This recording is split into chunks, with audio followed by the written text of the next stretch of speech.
The second critical choice I made was to commit to a two-way agreement. And now for me, this was an agreement between me and my big sister, and it was a near contractual agreement. Since then, I've committed to many two-way agreements. The power is in committing. And what I experienced through my sister and that two-way agreement is that when I finally chose to commit, my actions transformed from, oh my God, I have to do these things, to I want to do these things, like this duty and obligation to desire. When I think about two-way agreements, it could be two people, it could be two entities, it could be, two parties, but it's the intent of coming together to achieve a mutually beneficial outcome. Now, I know one of your two-way agreements already, but I'm not.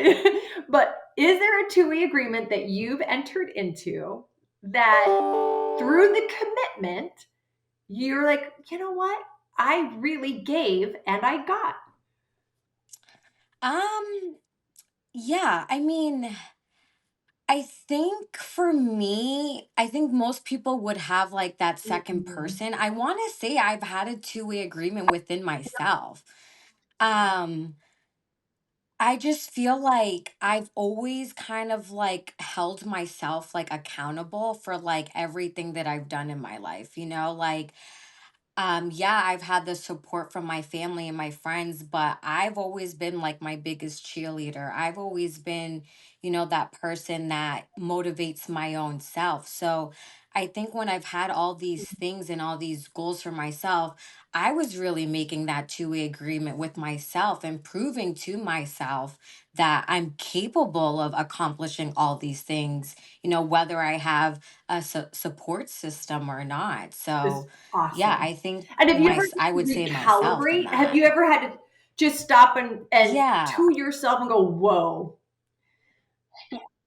Yeah, for sure. I mean, I think I'm my own like biggest critic. I don't think I give myself like more credit than I deserve, but I find myself looking back now and being like, "Oh my God, like I did that. Like I did that for myself." And it's been a really beautiful Is journey to there, watch for okay, so now sure. I'm going to take us to, because it's a beautiful example.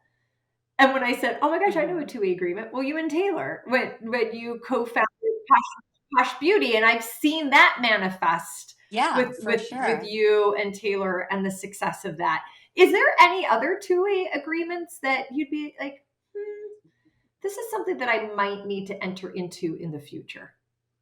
And there might be like absolutely no, but I'm always just curious. Um Yeah. I'm not sure. I Well, don't you think just I've made a really bin one a like year ago. thought about it, to be completely honest.